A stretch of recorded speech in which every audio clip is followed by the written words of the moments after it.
45. Looks like Todd Duncan. Sounds like must be a duck.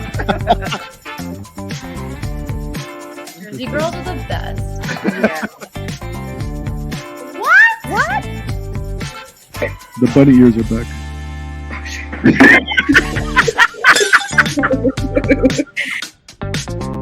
All right, everybody. Welcome back to another episode of Laugh Underneath the Podcast.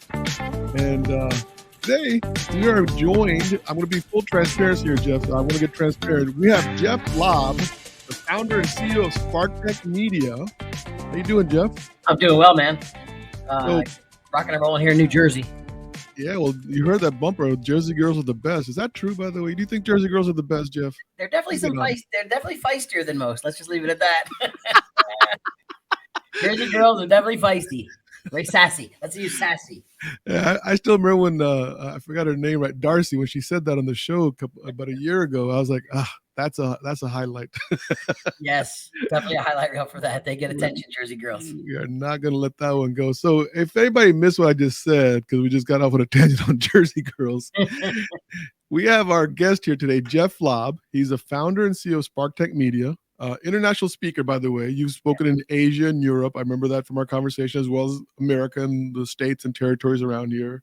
Yeah. You're a sales coach. Yeah. You just told me before the show started, you have a special platform designed for top real estate agents with strategies from top producers nationwide. Yeah. We're going to get into all that, you know what I mean? But I want to kind of be transparent also a little bit, is that you and I now are related. We are. Right? Yeah, yeah, so Homecomings is a division of Family First Funding. That's right. And you have a relationship with Family First Funding as a consultant, as a exclusive sales and marketing coach for all their realtor partners, helping, real estate agents generate more sales, more listings, more inventory, level up, time to level up. Yep. And the only mortgage company I work with has been Family First and our partners. So now we are connected, which I'm thrilled about. Yeah, that's kind of cool. So I've never been part of a company before that had someone in your position. So when I first heard about it, I was kind of confused. Like, well, how do we utilize it? We'll get into that. But at the end of the day, it's just such an amazing tool to have, and somebody with your wealth of knowledge, by the way, because I've been doing a lot of research on you.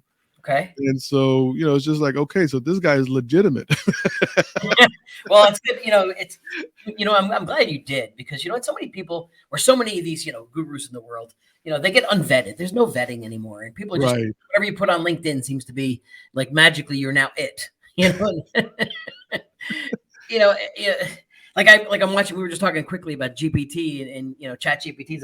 Like, it's only like 3-4 months old, legitimately out in the market. And there's already gurus out there that are top educators in it. I'm like, you've been playing with it for like 2 months. Do you know what's so funny? I mean, I know we're talking about chat GPT, but a couple of years ago, I think when the pandemic was really first coming on board, I don't know if you got involved in Treehouse, or what was that? Clubhouse.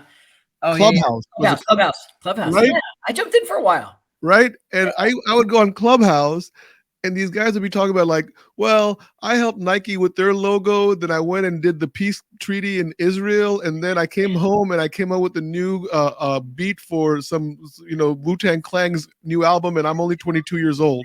Like, really, guys? What? You're right. It's amazing what comes out of their mouths unvetted. So, first of all, I'm thrilled you vetted me. And I tell anybody, look, Google me, vet me, ask me questions. I'm transparent. I am 100%. I even tell people in some of our live sessions, I talk about some of my best success in real estate career. I'll tell you about my biggest failures. I'll tell you about my crash and burn when I lost everything. Like, I'm okay to talk about all of that at this age of my life. So, it's just, you got to be real today. And too many people are just out there being kind of fake it till they make it kind of scenario. Yeah, no, you've been in the real estate industry.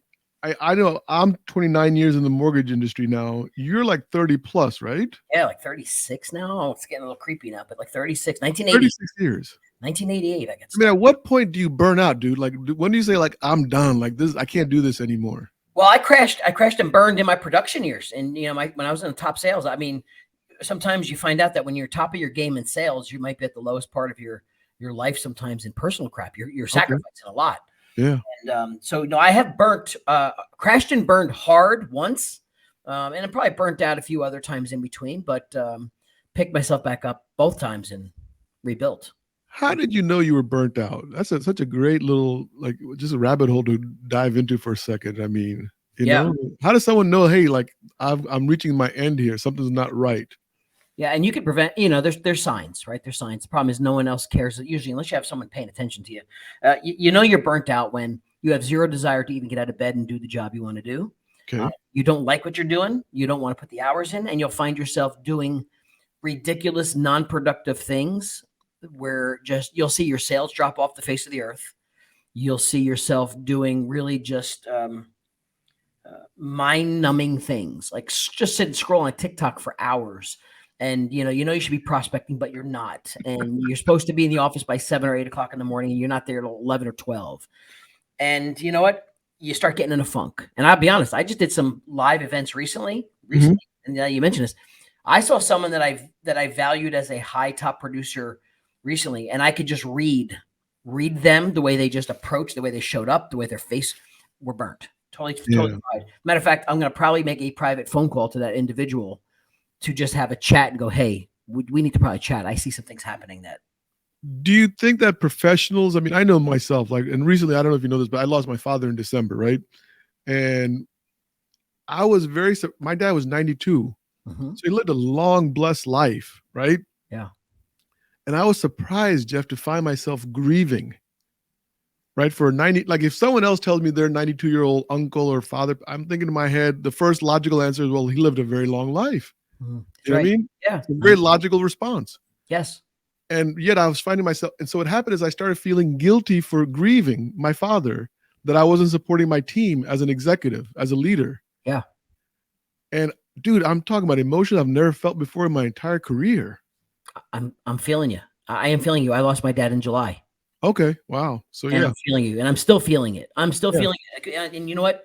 Not that we have the same feelings on that, but you know what? I do say I have that same guilt sometimes. And then, then there's things that I say, like, I never want to be like that again, or I never want to be like that certain people. And I'm having a lot of mixed emotions, the estate and selling the house and my childhood house. I don't care who you are, what level of leadership we are. I think, we sometimes it comes across as a weakness, showing empathy, and, we have emotions too, and we go through stuff. I think some people don't show it enough because their fear of it's going to look weak. Yeah. Leadership standpoint, but. Well, I think we're not even trained, right? I mean, especially in the Western society. I mean, I really dove deep into this whole, passing now with my dad's passing. And Ram Dass, I mean, he talks about how in the West, we don't even talk about death. Recently we have in the last 20, 30 years, but more often than not in the past, it was like done in some dark corner of the hospital and everybody else was in the waiting room. Yeah. No one wanted to talk about, right. It was not a highly, no one talks about much at all still to now. Yeah. They don't, but. So I don't want to turn this into another grieving up, because I did a grieving episode with Michael Chapman. So we dove into acceptance and grief. Yeah. But I do want, it is interesting when you bring up those things of burning out. I know myself in 97, I was really burnt out after 96 because I had like 2.5 years of industry experience, and I had like done some stuff that I was like at the top of the game at that point. I remember telling my boss, I'm just going to take a month off. Wow. It's hard to do. It's hard to do. Yeah. I was like, I was weighing 215 pounds. Jeez. It was just crazy. And my entire life was just like, I was unhappy. Yeah. Well, this is a market shift where you see a lot of people getting into that strange anxiety mode, right? So let's talk about a little bit like where people are in this market. People are stuck right now. Stuck in, like, I've never thought I would get phone calls. Like, we do a lot of coaching. We coach teams and mainly just the top producers. And I do have that platform that's more for your average agent that wants to learn all the stuff at a more affordability. But I never thought I would get so many, what I thought high level producing people call me and just literally could hear their tone go, hey man, can we chat? I need to just figure out what I should be doing. And I'm not sure if I'm even on the right. They just needed someone else to give them some push and gearing, like some direction. And I could feel their anxiety. And I know that because we've lived through market shifts all the time. And the ones that are actually doing the work, the simple, hard work of connecting with people, are really actually thriving in this market. This is an opportunity market as far as I'm concerned. Yeah. You're going to blow right past everybody that's sitting curled up on a ball waiting for something to happen. Yeah. You talk, I know in your bios or that, or whatever, I was reading a bunch of stuff about you. Yeah. The execution seems to be a common theme in your career and in your talks. People who execute, and I've been part of this. I call it the 5% club, right? Yeah. That when I'm talking to people, I know that only 5% of them are actually going to execute one idea that I pass on that day. If I'm lucky. That's right. Right. And it's unfortunate, but then I know that 5%, they're going to excel. And they're going to come back and say, hey, Fob, whatever you told me last year worked. It's amazing. Thank you so much. Another 95% will be excited for like 2 days, and then they'll forget about me on the third day. That's right. And I love when you hear that from somebody like even a couple of years ago. You never realized you made an impact on them, but it changed their whole world, changed their business. In some cases, changed their lives when they get to a certain level. But you don't know that sometimes. But you're right.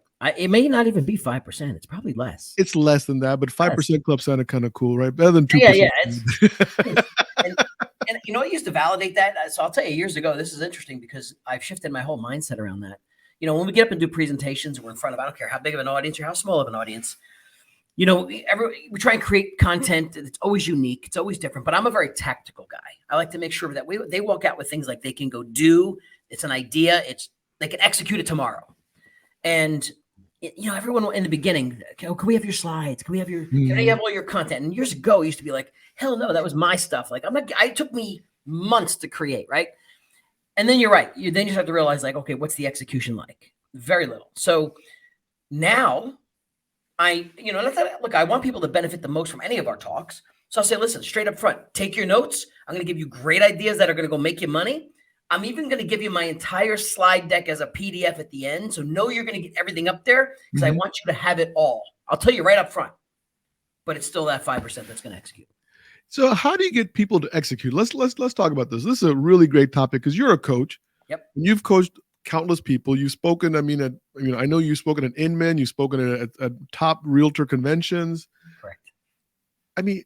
What's the reluctance that when you get excited about somebody, you jump up, you clap, you give everybody high fives, you leave the auditorium and you forget everything that Jeff Lobb just told you? Yeah. Yep. And even get the slides. Give the slides too. Give everything. Why don't people execute? What's the mystery, Jeff? Tell me. Lack of accountability.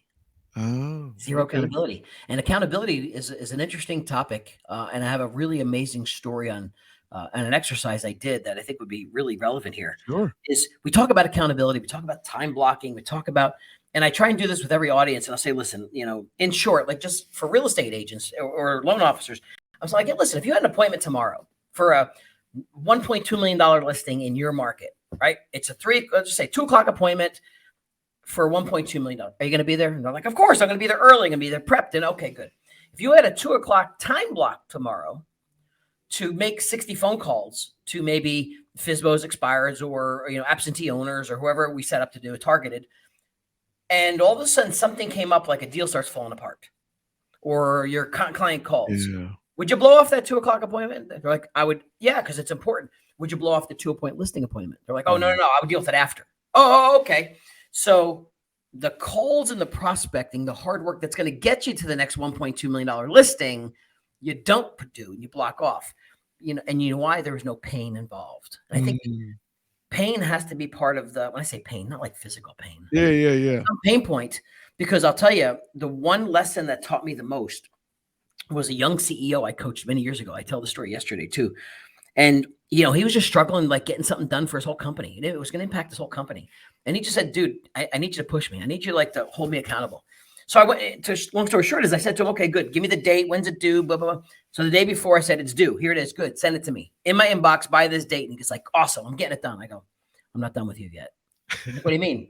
I said, $5,000. And he went, what? I go, $5,000. He goes, I pay you $5,000. If you don't have it to me by this date, you're writing me a check for $5,000. And I waited to see his face. Like he backpedaled a little bit. He's like, then he went, all right, cool. Done. All right, good. Done. Day and a half before it was due. I get it in my inbox. And I call him. I said, listen, how come a day and a half before? Not the day of. He goes, you know what? Dude, it was a large file. And he goes, how sometimes you send the file and it kicks back. And I didn't want to take the chance of it sending the day of. And it kicks. So I said, you were really stressing over the $5,000. He goes, absolutely. I didn't want to write you that check. I said, interesting. I said, what if I said $50? He's like, oh, screw that. I have that for lunch. I probably wouldn't have got it done. So there's a balanced psychology of in there. It said $5,000 says you're getting it done.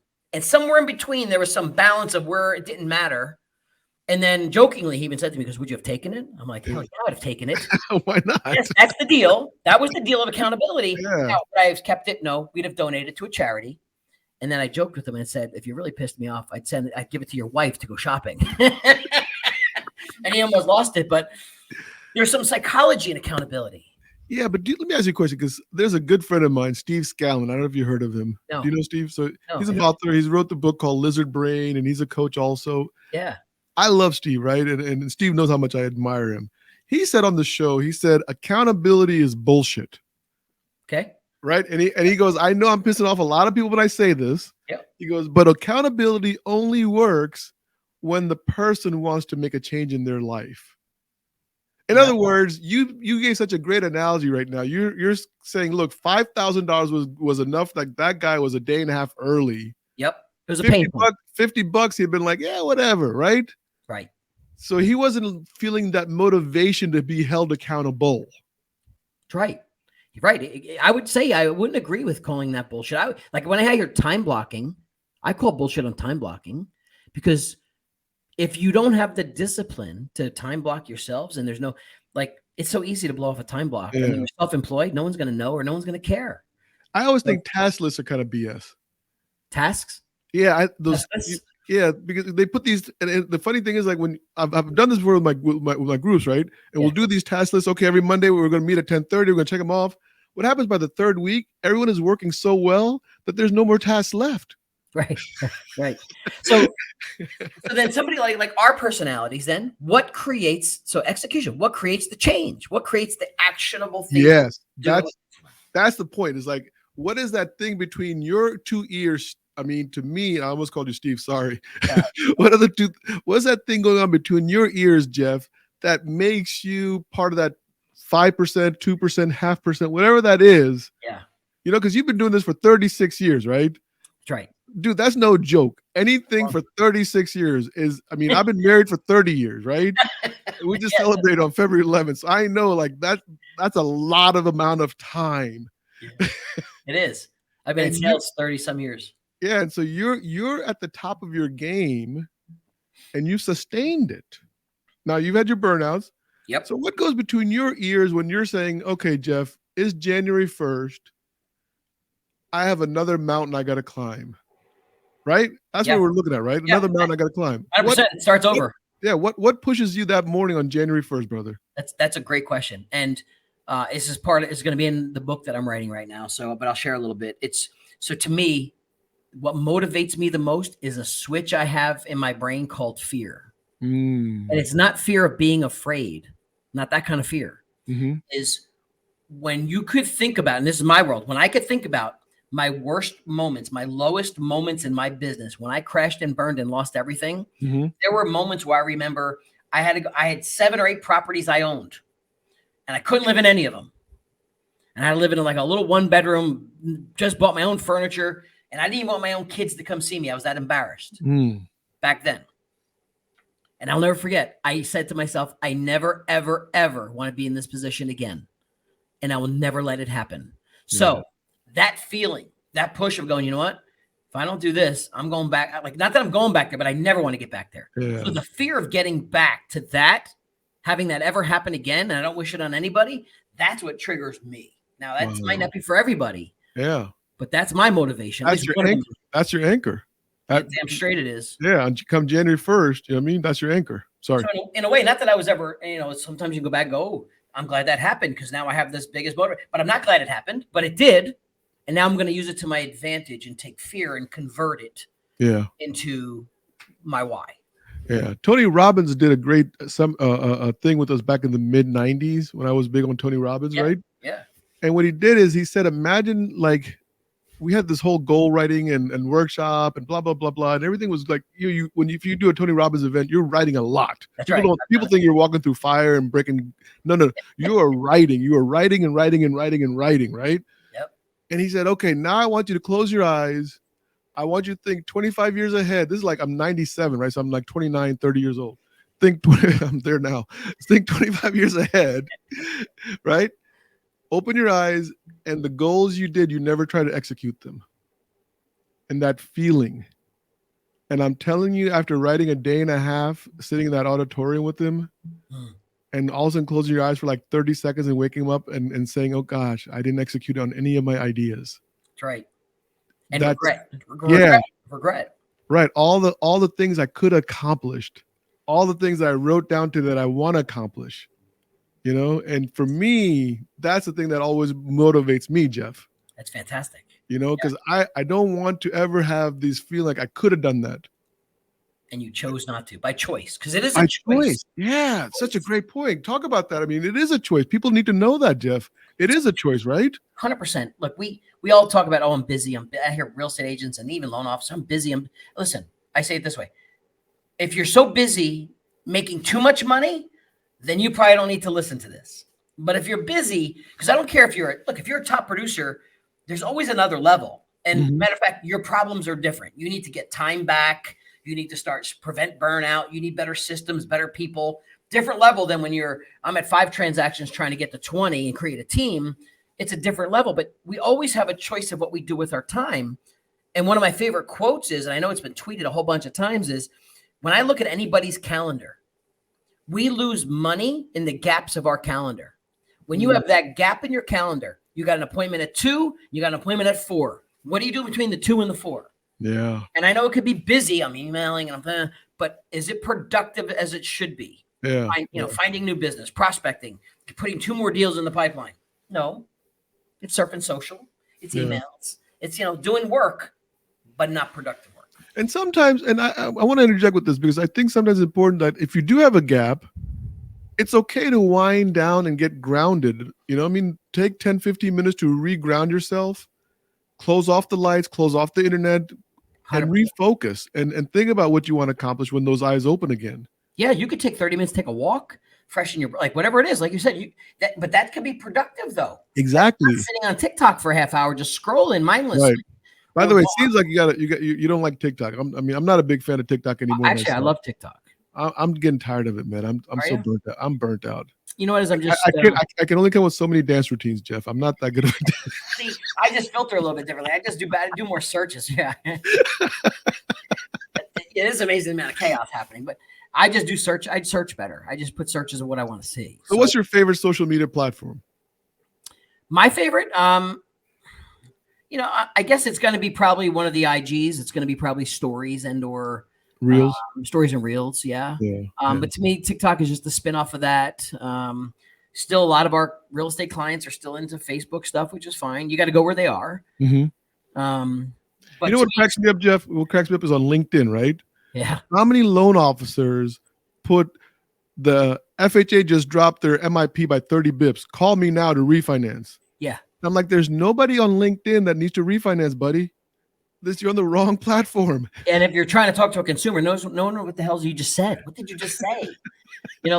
Put that in English to a consumer. What does that mean to me? It sounds awesome when you say it. You sound smart, but as a consumer, you get excited because the marketing department just gave you this new thing to post on LinkedIn, but you're talking to 30,000 loan officers. I hate to say it. LinkedIn to me is like the anti-social platform. Okay. It's not social. I mean, it's a platform. It's very business driven. Right. It's got some really good benefits to the business side. It's all big. I mean, everything now is feeding about trying to find new jobs and careers. Is it a career platform? And then I'm just getting spammed to death on my, as soon as you connect with somebody, it's instantly, I want to sell you some SAS product and some software. Yeah. LinkedIn, I think in 2015 or 16, I started doing goofy stuff on LinkedIn. Yeah. And I got a lot of flack about it. Like, don't Facebook LinkedIn, that kind of stuff. And people would be like, messaging me like, this is not, I just kept on doing it. And it was like, this is my personality. And if you're attracted to this personality, you want to be part of this tribe, you can connect with me and let's figure out where this show ends up. But I love LinkedIn for business because what I do, as you know, is I'm recruiting, I'm building a bigger footprint for homecomings, mortgage, and equity. Absolutely. I'm trying to create brand awareness. So LinkedIn helps with all that. Yes, that is what it's good for. But not very social though. No, I would say it's more of a network platform than a social platform. There you go. How's that? I would agree with that one, 100%. A friend of mine, by the way, I think I just mentioned him, Joe Wilson, gave me the greatest thing about social platforms. I'll share with you is he said, Fob, the biggest mistake that people make is they post on social media, any platform. Yep. And then when Jeff comments, love your post, keep up the great work, there's total silence. Yeah, they stop talking. Right. It's like, would you be at a party and Jeff says, Fob, I love your shirt, and you just sit there like this and don't respond? It's the same concept. You're right. Right? Rude as hell. And so we have to learn to interact on social media with one another. Yes. So I know you're pretty active on social media. So on IG Reels or IG Story, yeah. If you do something daily, how often are you posting? I'm posting probably once a day. I do my stories. My stories are not like, not that like I am the best at it or have some kind of, but I just take snapshots of the day. Like to me, the biggest problem is you don't have enough photos and content to push into your stories. Okay. So the goal is if you just take pictures of the day, the stuff you're doing, where you're doing it, where you're eating, who you're hanging with, and then at the end of the day, it could be like 8, 9, 10 o'clock at night, you're sitting on the couch. I could put together my 10, 15 stories and push them through, and it's up for the same 24 hours. So yeah. The problem is you start to look and go, oh, I got nothing to post because you didn't take any content throughout the day. So you just got to learn, take pictures of content of things, and people don't like, why do people care what I'm doing? Because they do.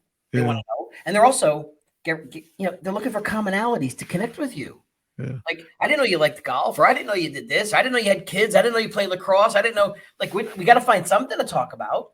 I just want to go on record of saying that 2 middle-aged men are talking about Reels and Instagram stories. Thank you, sir. Right. I know.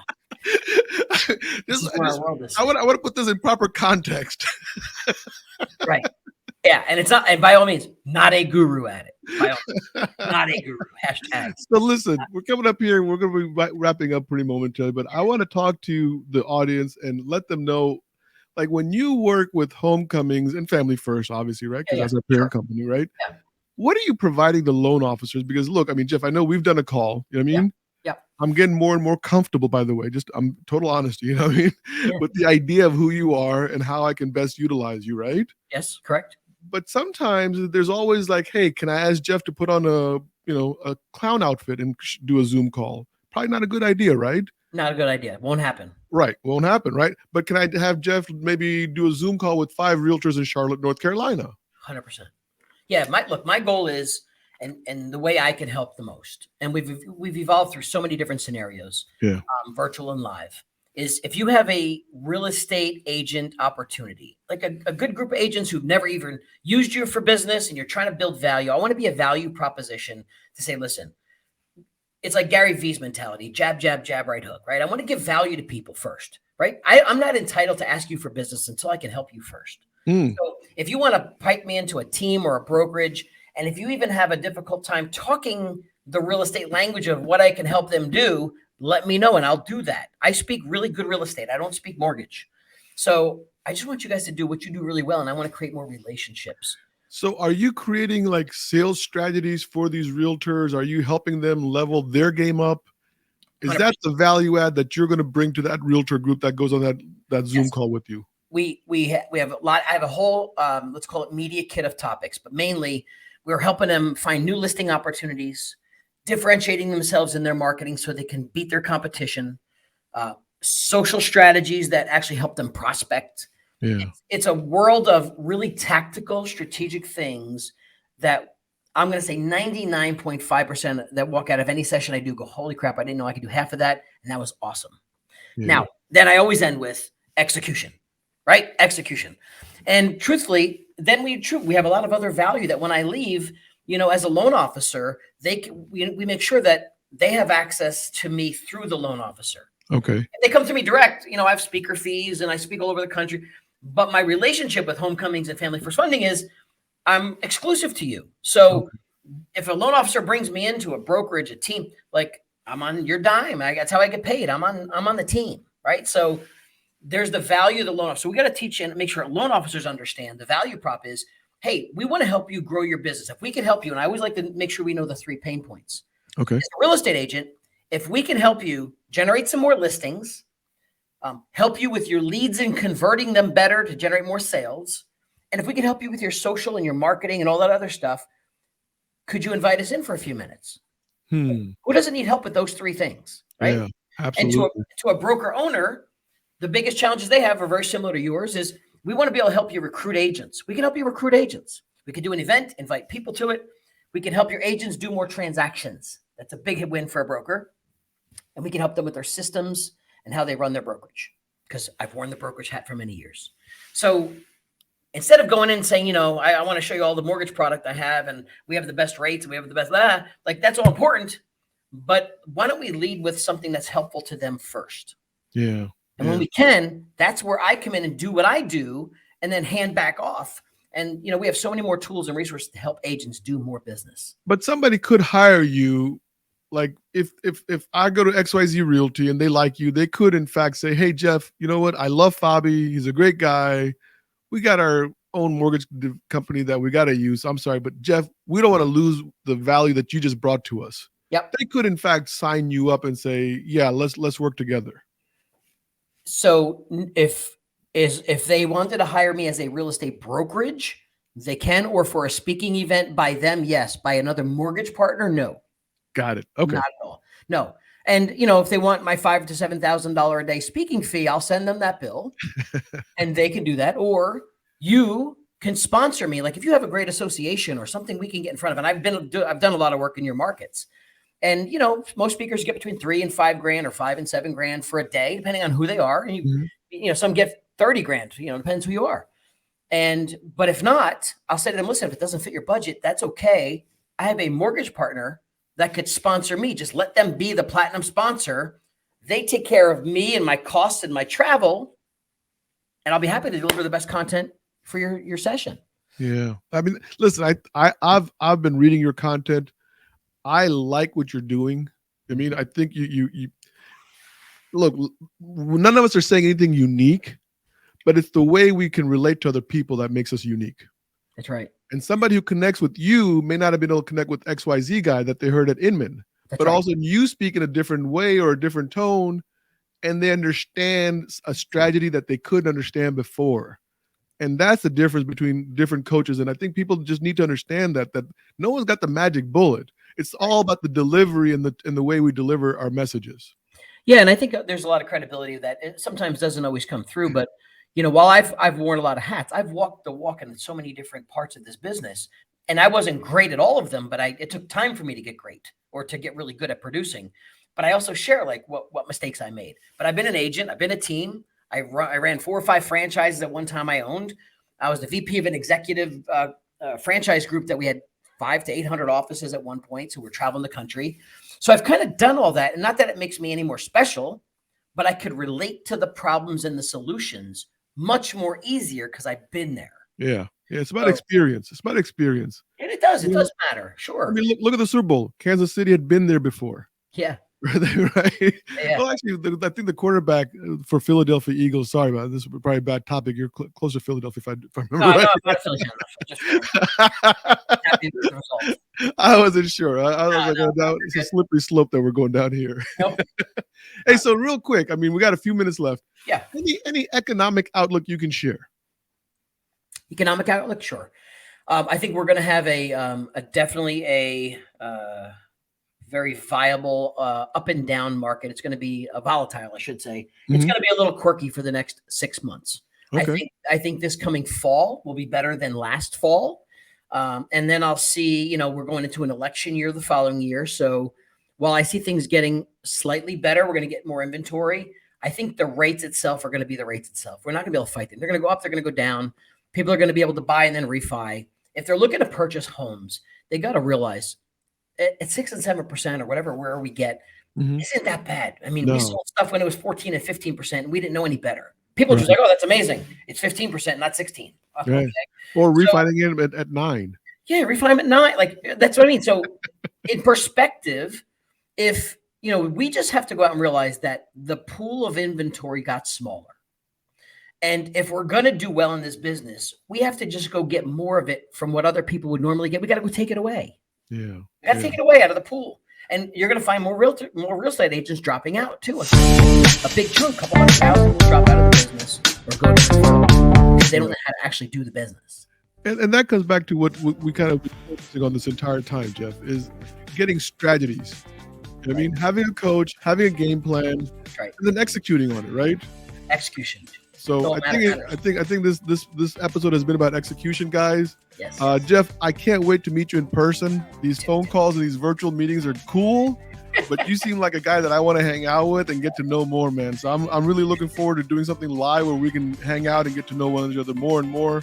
Yeah, man, Thank you so much for coming on here, brother. I look forward to more shows and more talks with you. Okay. You got it, bud. Thank you. Thank you. Take it out, JP. 45. Looks like Todd Duncan. Sounds like must be a duck. Jersey girls are the best. Yeah. What? The bunny ears are back.